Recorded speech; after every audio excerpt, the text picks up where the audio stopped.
कहा गया कि दुनिया में अच्छाई और बुराई का संतुलन है।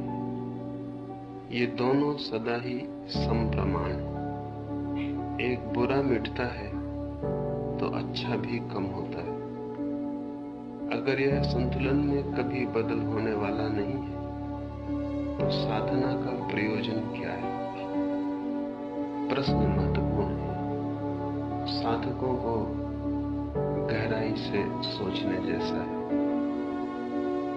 साधना के संबंध में हमारे मन में ये भ्रांति होती है कि साधना भलाई को बढ़ाने के लिए। साधना का कोई संबंध भलाई को बढ़ाने से नहीं, न साधना का कोई संबंध बुराई को कम करने से। साधना का संबंध तो दोनों का अतिक्रमण, दोनों के पार हो जाने से। साधना ना तो अंधेरों को मिटाना चाहती है, न प्रकाश को बढ़ाना चाहती है। साधना तो आपको दोनों का साक्षी बनाना चाहती है। इस जगत में तीन दशाएं, एक बुरे मन की दशा है, एक अच्छे मन की दशा है, और एक दोनों के पार अमन की, नो माइंड की दशा है। साधना का प्रयोजन है कि अच्छे बुरे दोनों से आप मुक्त हो जाएं। और जब तक दोनों से मुक्त न होंगे तब तक मुक्ति की कोई गुंजाइश नहीं। अगर आप अच्छे को पकड़ लेंगे तो अच्छे से बंध जाएंगे। बुरे को छोड़ेंगे, बुरे से लड़ेंगे तो बुरे के जो विपरीत है उससे बंध जाएंगे। चुनाव है, कुएं से बचेंगे तो खाई में गिर जाएंगे। लेकिन अगर दोनों को न चुने, वही परम साधक की खोज है कि कैसे वो घड़ी आ जाए जब मैं कुछ भी न चुनूं, अकेला मैं ही बचूं, मेरे ऊपर कुछ भी आरोपित न हो, न मैं बुरे बादलों को अपने ऊपर ओढ़ूं, न भले बादलों को ओढ़ूं। मेरी सब ओढ़नी समाप्त हो जाए, मैं वही बचूं जो मैं निपट अपने स्वभाव में हूं।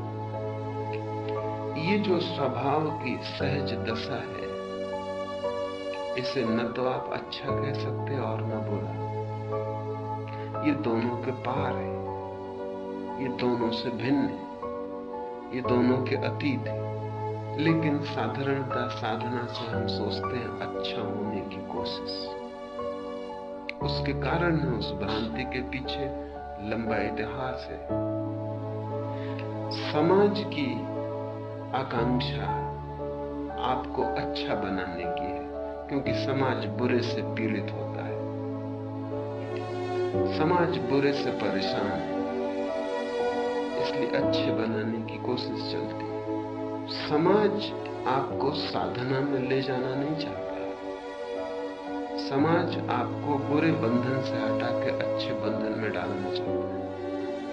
समाज चाहता भी नहीं कि आप परम स्वतंत्र हो जाएं, क्योंकि परम स्वतंत्र व्यक्ति तो समाज का शत्रु जैसा मालूम पड़ेगा। समाज चाहता है रहें तो आप परतंत्र ही, पर समाज जैसा चाहता है उस ढंग के परतंत्र हो। समाज आपको अच्छा बनाना चाहता है ताकि समाज को कोई उच्छृंखलता, कोई अनुशासनहीनता, आपके द्वारा कोई उपद्रव, बगावत, विद्रोह न झेलना पड़े। समाज आपको धार्मिक नहीं बनाना चाहता, ज्यादा से ज्यादा नैतिक बनाना चाहता है। और नीति और धर्म बड़ी अलग बातें हैं। नास्तिक भी नैतिक हो सकता है, और अक्सर जिन्हें हम आस्तिक कहते हैं उनसे ज्यादा नैतिक होता है। ईश्वर के होने की कोई जरूरत नहीं है आपके अच्छा होने के लिए, न मोक्ष की कोई जरूरत है। आपके अच्छा होने के लिए तो केवल एक विवेक की जरूरत है। तो नास्तिक भी अच्छा हो सकता है, नैतिक हो सकता है। धर्म कुछ अलग ही बात है। धर्म का इतने से प्रयोजन नहीं है कि आप चोरी नहीं करते, बड़ी अच्छी बात है। लेकिन चोरी न करने से कोई मोक्ष नहीं पहुंच जाता है। जब चोरी करने वाले को कुछ नहीं मिलता तो चोरी से बचने वाले को क्या मिल जाएगा? जब धन इकट्ठा करने वाले को कुछ नहीं मिलता, जब धन इकट्ठा कर करके कुछ नहीं मिलता तो धन छोड़ के क्या मिल जाएगा? अगर धन इकट्ठा करने से कुछ मिलता होता तो शायद धन छोड़ने से भी कुछ मिल जाता। जब काम भोग में डूब डूब कर कुछ नहीं मिलता तो उनको छोड़ने से क्या मिल जाएगा? वो कचरा है, उसको छोड़ के मोक्ष नहीं मिल जाने वाला है। ये थोड़ा कठिन है समझना। एक बात ध्यान रखें, जिस चीज से लाभ हो सकता है उससे हानि हो सकती है, जिससे हानि हो सकती है उससे लाभ हो सकता है। लेकिन जिस चीज से कोई लाभ ही न होता हो उससे कोई हानि भी नहीं हो सकती। अगर धन के इकट्ठा करने से कोई भी लाभ नहीं होता तो धन का इकट्ठा करने से कोई हानि भी नहीं हो सकती। धार्मिक व्यक्ति धन के इकट्ठा करने को मूढ़ता मानता है, बुराई नहीं। वो बाल बुद्धि। धर्म कामवासना में डूबे व्यक्ति को पापी नहीं कहता,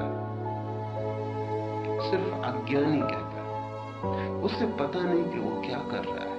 तो धर्म की कोई इच्छा नहीं है कि आप जिन जिन चीजों को समाज बुरा कहता है उन्हें छोड़ देंगे तो आप मुक्त हो जाएंगे। सज्जन पुरुष हमारे बीच, फिर भी मोक्ष उनसे उतना ही दूर है जितना दुर्जन से। उस दूरी में कोई फर्क नहीं पड़ता। मोक्ष की दूरी में तो तभी कमी होनी शुरू होती जब आप न दुर्जन रह जाते, न सज्जन, न साधु, न असाधु, क्योंकि इन दोनों का द्वंद्व है। और जब तक द्वंद्व नहीं टूटता तब तक परमहंस अवस्था नहीं आती। साधना का प्रयोजन है परमहंस अवस्था आ जाए। इससे हमें डर भी लगता है कि अगर कोई व्यक्ति बुराई भलाई दोनों छोड़ दे, जैसे ही हम ये सोचते हैं तो हमें डर लगता है कि वो आदमी बुरा हो जाए। अगर आपसे कहा जाए कि बुराई भलाई दोनों छोड़ दो तो आपके मन में तत्क्षण बुरे करने के विचार आएंगे। भलाई तो छोड़ना बिल्कुल आसान है, उसको तो कभी पकड़ ही नहीं है, इसलिए छोड़ने का कोई प्रश्न नहीं है। आपको अगर पता चले कि दोनों बेकार हैं तो आप तत्क्षण बुराई करने में लग जाएंगे। उस खुद की मनोदशा के कारण धर्म की ये जो परम आत्यंतिक धारणा है, दोनों के पार हो जाना, उससे हमें भय लगता है। लेकिन अगर आप समझेंगे साधना का अर्थ है धीरे धीरे बाहर से भीतर की तरफ जाना। अच्छाई भी बाहर है, बुराई भी बाहर है। अगर आप चोरी करते हैं तो भी आपके अतिरिक्त किसी और का होना जरूर। अकेले आप कैसे चोरी करिएगा? अगर इस पृथ्वी पे आप अकेले रह जाएं, सारा समाज नष्ट हो जाए, युद्ध हो जाए, तीसरा सब नष्ट हो जाए, आप भर अकेले बचे, आप चोरी कर सकिएगा? फिर किसकी चोरी करिएगा? चोरी का अर्थ ही क्या होगा? अगर आप अकेले हैं तो चोरी नहीं कर सकते।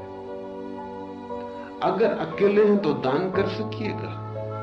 दान के लिए भी दूसरे की जरूरत है। तो चोरी हो या दान, नीति हो या अनीति, पुण्य हो या पाप, ये सब बाहर की घटनाएं हैं। लेकिन सारी दुनिया नष्ट हो जाए और आप अकेले बचे तो भी ध्यान कर सकते। ध्यान का दूसरे से कुछ संबंध नहीं। ध्यान आंतरिक घटना है, इसलिए ध्यान भीतर ले जाता है। पुण्य भी बाहर भटकाता है, पाप भी बाहर भटकाता है, अच्छाई भी बाहर, बुराई भी बाहर। अच्छाई भी समाज में, बुराई भी समाज में। उन दोनों का कोई अंतस्थल से संबंध नहीं। साधना का अर्थ है ध्यान, साधना का अर्थ है अंतर्मुखता, साधना का अर्थ है उसे मैं जानूं जो मैं अपनी निजता में हूं, जिसका दूसरे से संबंधित होने का कोई संबंध नहीं है। साधना का संबंध रिलेशनशिप, संबंधों से जरा भी नहीं है। साधना का संबंध है स्वयं से। मैं उसे जान लूं जो मैं, तो न तो चोरी करके कोई उसे जान पाता है, न चोरी छोड़ के कोई उसे जान पाता है। चोर भी भटकते हैं, जो चोरी नहीं करते वो भी भटकते हैं। न तो बुरा करके उसे कोई कभी जाना है, न भला करके कभी कोई उसे जाना है। उसे जानने वाले को तो सभी करना छोड़ देना पड़ता है, बुरा भी भला भी।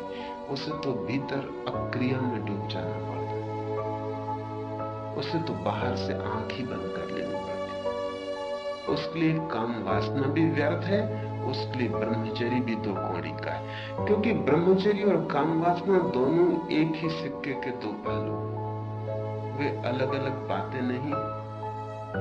आपको ब्रह्मचर्य मूल्यवान दिखाई पड़ता है क्योंकि काम वासना में आपको रस है। जिस दिन काम वासना में कोई रस न रह जाएगा, उस दिन ब्रह्मचर्य भी दो कौड़ी का है, उसका भी कोई मूल्य नहीं। द्वंद से कोई संबंध नहीं है। और जगत एक संतुलन है। जगत में बुराई और भलाई सदा संतुलित है। साधना तो जगत के पार उठने की प्रक्रिया है, लेकिन ये ख्याल में तभी आएगा जब थोड़ा सा अनुभव करेंगे। अभी तो हम कामों में ही चुनते हैं, ये काम बुरा है छोड़ दें, ये काम भला है कर लें। अभी एक्शंस पर, कर्म पर ही हमारा जोर है। वो जो कर्मों के पीछे छिपा हुआ हमारा स्वभाव है, उस पर हमारा कोई जोर नहीं। उसे जान लें जो बुरा भी करता है और भला भी करता है। उसे जान लें जो दोनों के पीछे छिपा है। उसे जान लें जो सब करके भी अकरता है। उसे जान लें जो सबका दृष्टा है। उससे कोई लेना देना नहीं आपके कर्म का। आप सुबह पूजा करते, प्रार्थना करते, स्नान करते कि नहीं करते, मंदिर में जाते हैं कि मस्जिद में, इससे कोई संबंध नहीं है। मैं ये नहीं कह रहा हूं कि आप मंदिर मत जाएं, और मैं ये भी नहीं कह रहा हूं कि आप अच्छाई मत करें। मैं सिर्फ इतना ही कह रहा हूं कि करने के पार जाना पड़ेगा, तभी धर्म से संबंध जुड़ेगा। वो अर्जुन भी इसी द्वंद से ग्रस्त है। उसका भी सवाल क्या है, उसकी भी चिंता क्या है, उसकी उलझन क्या है? यही उलझन है। वो देखता है कि जो युद्ध है बुराई है, इसमें सिर्फ लोग मरेंगे, सिर्फ हत्या होगी, खून बहेगा, न मालूम कितनी स्त्रियां विधवा हो जाएंगी, न मालूम कितने बच्चे अनाथ हो जाएंगे, घर घर में दुख और हाहाकार छा जाएगा। ये बुरा है। तो वो कृष्ण से यही कह रहा है कि ये बुराई तो मैं छोड़ दूं, ये बुराई करने जैसी नहीं लगती। इससे तो अच्छा है कि मैं जंगल चला जाऊं, संन्यास ले लूं, विरक्त हो जाऊं, छोड़ दूं सब, बुराई को छोड़ दूं, अच्छाई को पकड़ लूं। और कृष्ण उसे क्या समझा रहे हैं? इसलिए कृष्ण का संदेश सरल होते हुए भी अति कठिन है। कृष्ण उसे ये समझा रहे हैं कि तू जब तक ये सोचता है कि ये बुरा है इसे छोड़ूं, ये भला है इसे करूं, तब तक तू उलझन में रहेगा। तू कर्म की धारणा छोड़ दे, तू ये भाव छोड़ दे कि मैं करता हूं। अगर तू युद्ध छोड़ के चला जाएगा तो तू सोचेगा मैंने संन्यास किया, मैंने त्याग किया, मैंने वैराग्य किया, पर कर्म का भाव तुझे बना रहेगा। युद्ध करेगा तो तू समझेगा मैंने युद्ध किया, मैंने लोगों को मारा या मैंने लोगों को बचाया। ये दोनों ही धारणाएं भ्रांत है। तू करने वाला नहीं है। करने की बात तू विराट पर छोड़ दे, तू सिर्फ निमित्त हो जा।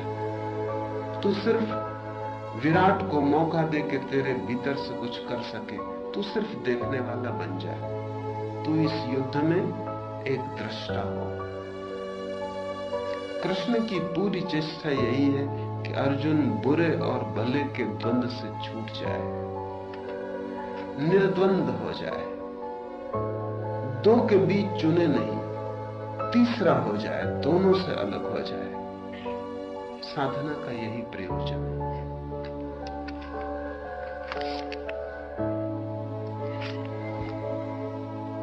दूसरा प्रश्न, कल के सूत्र में आपने कहा कि वैज्ञानिक कहते हैं कि किसी भी इंद्रिय का यदि 3 साल तक उपयोग न किया जाए तो वह इंद्रिय क्रियाशील नहीं रह जाती, और हम कामेंद्रिय का उपयोग 20-25 वर्षों तक भी नहीं करते, फिर भी हम खुद को काम वासना से मुक्त नहीं पाते।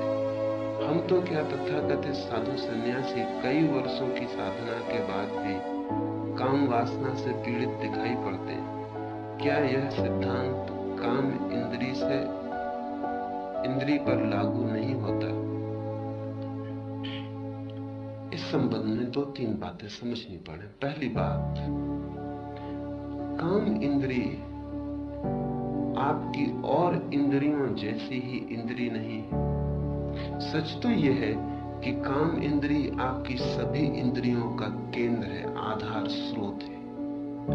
तो और इंद्रियां ऊपर ऊपर है, परिधि पर है। काम इंद्रिय गहन अंतर में, गहरे में, जड़ में, वृक्ष की शाखाओं को हम काटते हैं तो वृक्ष नहीं मरता, नई शाखाएं निकल आती। वृक्ष की जड़ों को हम काटते हैं, वृक्ष मर जाता है। पुरानी शाखाएं भी जो हरी थी वे भी सूख कर समाप्त हो जाती। आंख ऊपर है, हाथ ऊपर है, कान ऊपर है, कामेंद्रिय बहुत गहरे में है। इसलिए अगर आप आंख का उपयोग 3 वर्ष तक न करें तो आंखें छीन हो जाएंगी। कान का उपयोग न करें तो आप बहरे हो जाएंगे। हाथ को न चलाएं तो हाथ पंगु हो जाए। पैर का उपयोग न करें, पैर पक्षाघात से भर जाएंगे। लेकिन कामेंद्रिय भिन्न है। उसके कारण समझ लें, आपके शरीर का प्रत्येक कण काम वासना से निर्मित है। आंख तो छोटा सा हिस्सा है, कान तो छोटी सी हड्डियों का जोड़ है, लेकिन काम इंद्रिय आपके पूरे शरीर को घेरे हुए है। वो जो मां के गर्भ में पहला अणु निर्मित हुआ था वो काम वासना से निर्मित हुआ। फिर उसी अणु के विस्तार से आपका पूरा शरीर निर्मित हुआ है। आपका प्रत्येक अणु काम वासना से भरा है। इसलिए आंख फोड़ लें, कान तोड़ डालें, हाथ काट डालें, काम वासना में अंतर नहीं पड़ेगा। जननेंद्रिय को लोग कामेंद्रिय समझ लेते हैं, उससे भूल हो जाती। जननेंद्रिय कामेंद्रिय का शरीर के ऊपर सिर्फ अभिव्यक्ति है। जननेंद्रिय सिर्फ कामेंद्रिय के उपयोग का द्वार है, लेकिन आपका पूरा शरीर काम वासना है। इसलिए जननेंद्रिय भी काट डाले तो भी काम वासना नहीं मिटेगी। काम वासना तो तभी मिटेगी जब आप अपनी आत्मा को शरीर से बिल्कुल पृथक अनुभव कर लें, उसके पहले नहीं मिटेगी। अगर शरीर से रंच मात्र भी तादाद में है, अगर जरा सा भी जोड़ है कि मैं शरीर हूं, तो उतनी काम वासना कायम रहेगी।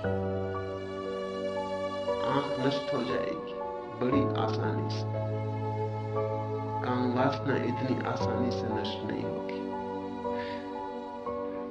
दूसरी बात, आप काम वासना से पैदा हुए हैं। आपके पैदा होने में काम वासना का प्रगाढ़ हाथ है। तो जब तक आप में जीवन की आकांक्षा रहेगी तब तक काम वासना से छुटकारा न होगा। जब तक आप चाहते हैं कि मैं बचूं, जीऊं, रहूं, तब तक आप काम वासना से मुक्त न होंगे, क्योंकि जीवन पैदा ही काम वासना से हुआ है। और आप जीना चाहते हैं तो काम वासना को बल मिलता है। जिस दिन आपकी जीवेशना छूटेगी और आप कहेंगे कि मैं मिटूं, खो जाऊं, समाप्त हो जाऊं, वही मेरा आनंद है, अब मैं बचना नहीं चाहता, अब मैं रहना नहीं चाहता, अब इस देह को घर नहीं बनाऊंगा, अब मैं मुक्त हो जाना चाहता हूं सब सीमाओं से। जिस दिन जीवन की जगह मृत्यु आपका लक्ष्य हो जाएगी, उस दिन काम वासना मिटेगी, उसके पहले काम वासना नहीं मिटेगी। इसलिए 25 वर्ष 25 जन्म भी काम वासना को दबाए रखने से उसका अंत नहीं होता। फिर जितना आप उसे दबाते हैं उतनी ही वो बढ़ती है। क्योंकि भला आप कामेंद्रिय का उपयोग न करें, जन्नेंद्रिय का उपयोग न करें, लेकिन चित्त काम वासना में लगा ही रहता, तो आपका शरीर तो संलग्न है। आप 25 वर्ष तक अपने को सब तरह के काम वासना से बचा लें तो भी ऊपर ऊपर ही बचाव हो रहा है, भीतर तो मन काम वासना में ही चल रहा है। और वो जो भीतर काम वासना बह रही, चित्त में जो विचार चल रहे हैं, वो कामेंद्रिय को सजग रखेंगे, जीवित रखेंगे। हालत तो उल्टी है। अगर आपको काम वासना का अतिशय उपयोग करने दिया जाए तो काम वासना मर भी जाए, उपयोग न करने दिया जाए तो नहीं मरेगी। मैं एक फ्रेंच चिकित्सक मॉरिस मैक्गू का संस्मरणों का एक संकलन पढ़ रहा हूं, ऑफ मैन एंड प्लांट्स। उसने अपने संस्मरणों की एक किताब लिखी। वो जड़ी बूटी के संबंध में बड़े से बड़ा ज्ञाता है और जड़ी बूटियों के द्वारा उसने हजारों मरीजों को ठीक किया है। और दुनिया के बड़े बड़े लोग उसे निमंत्रण देते रहे। चर्चिल, बड़े अभिनेता, बड़े लेखक, बड़े कवि, राजा महाराजा उससे इलाज करवाते रहे। तो उसने सारे संस्मरण लिखे। उसने प्रिंस अली खां का भी संस्मरण लिखा है, आगा खां के लड़के का। प्रिंस अली खां ने उसे फोन किया और कहा कि कुछ निजी बीमारी, कुछ गुप्त बीमारी है, उसके लिए तुम्हें आना पड़े। प्रिंस अली खां का निमंत्रण, बड़ी बात। चिकित्सक भागा हुआ उनके महल पर पहुंचा।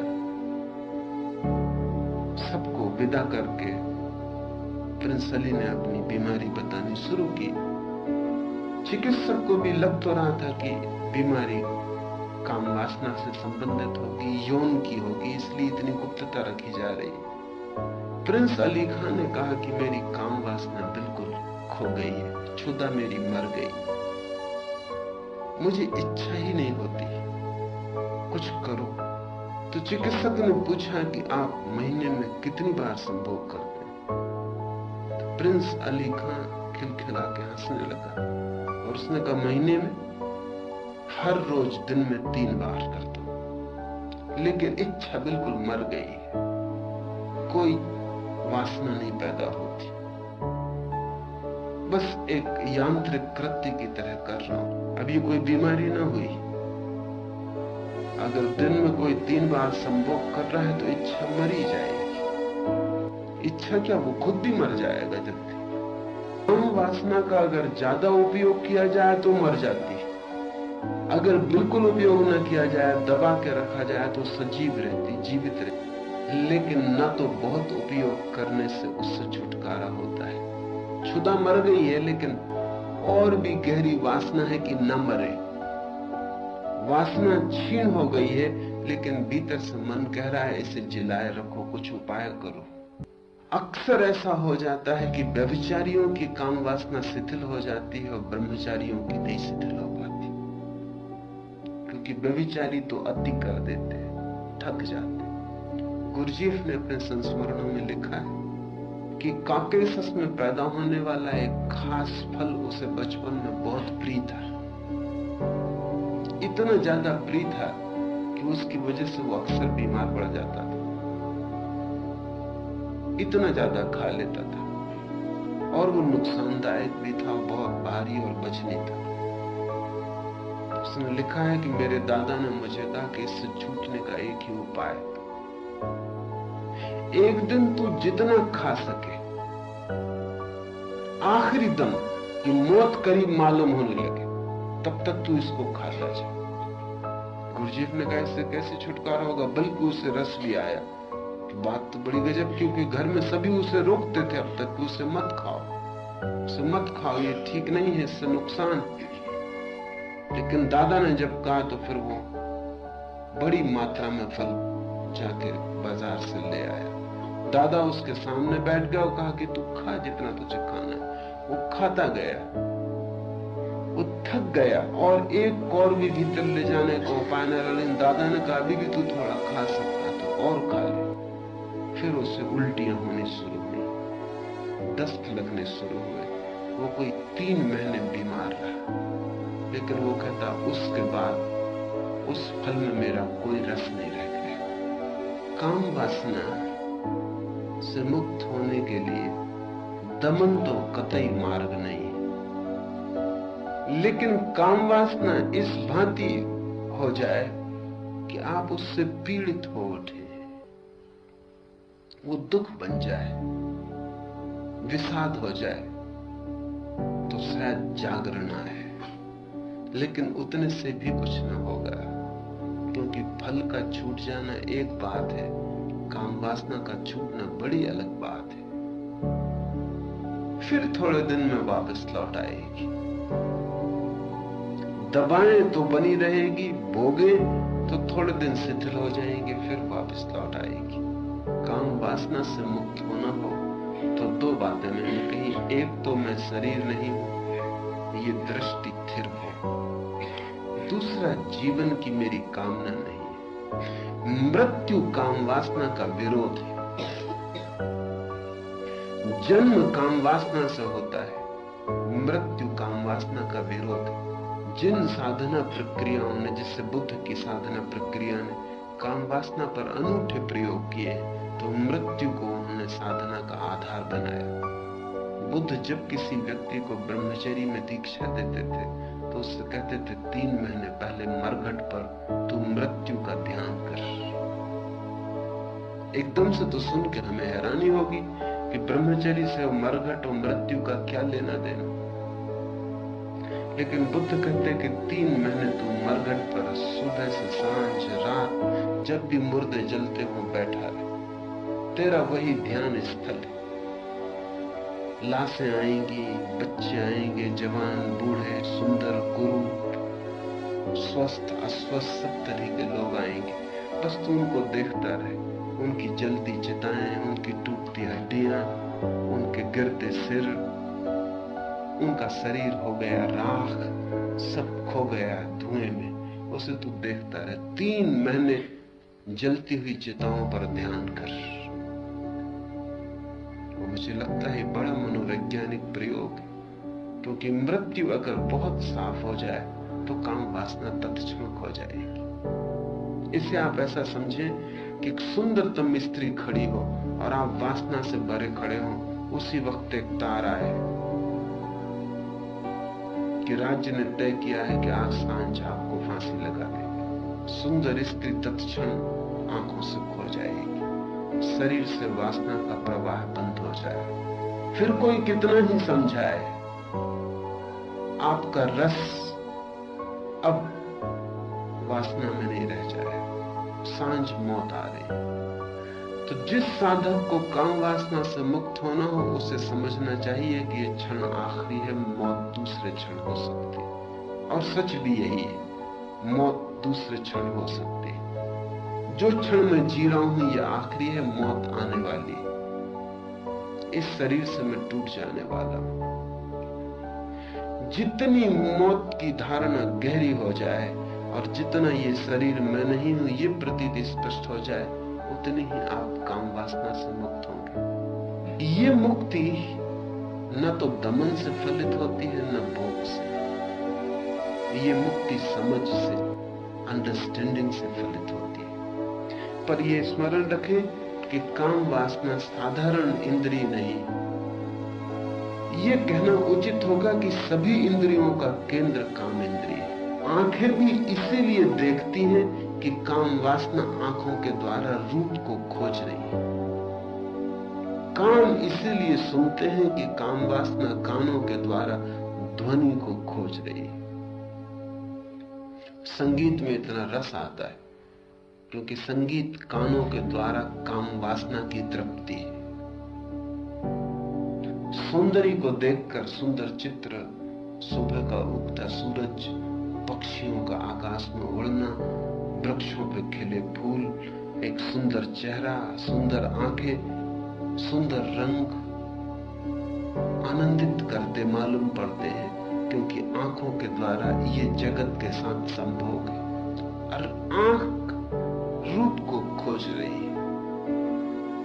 इसलिए कुरूप व्यक्ति दिख जाए तो आपकी वासना सिकुड़ती है। कुरूप व्यक्ति सामने आ जाए तो आप आंख फेर के चल पड़ते हैं। सुंदर व्यक्ति सामने आ जाए तो आप अपना होश खो देते हैं। तो आप ये मत सोचना कि जन्नेंद्रिय से ही काम वासना प्रकट होती, सभी इंद्रियों से प्रकट होती। हाथ से जब आप कुछ छूना चाहते हैं तो हाथ के माध्यम से काम वासना स्पर्श खोज रही है। ये पूरा शरीर कामेंद्रिय है। इसका रोआ रोआ काम वासना से भरा है।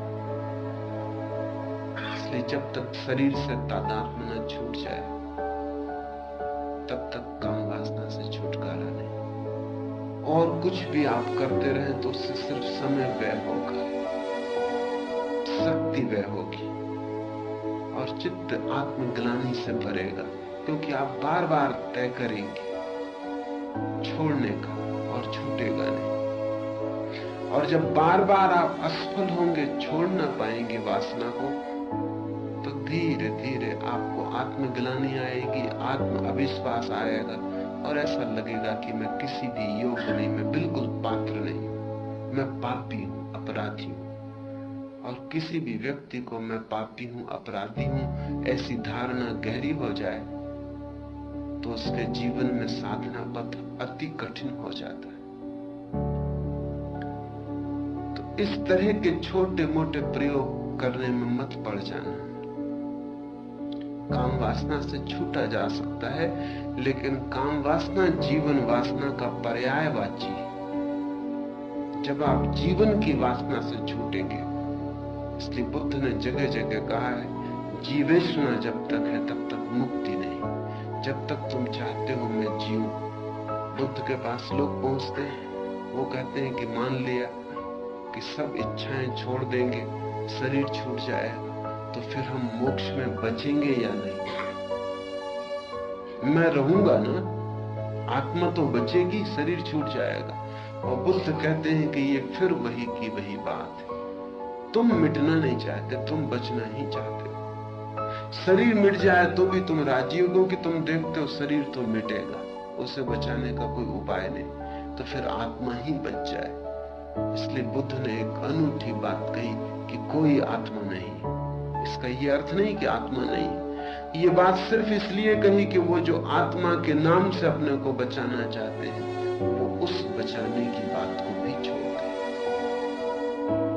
जीवेशना वासना है, मैं जीऊं, यही हमारा पागलपन है। और मजा ये है कि जी के हम कुछ पाते भी नहीं, लेकिन फिर भी जीना चाहते। जी के कुछ हाथ में भी नहीं आता, फिर भी कैसी ही कठिनाई हो तो भी जीना चाहते। जीवन को छोड़ने को हम राजी नहीं होते। इस सूत्र को याद रख लें, जो जीवन को छोड़ने को स्वेच्छा से राजी है, महाजीवन उसका हो जाता है।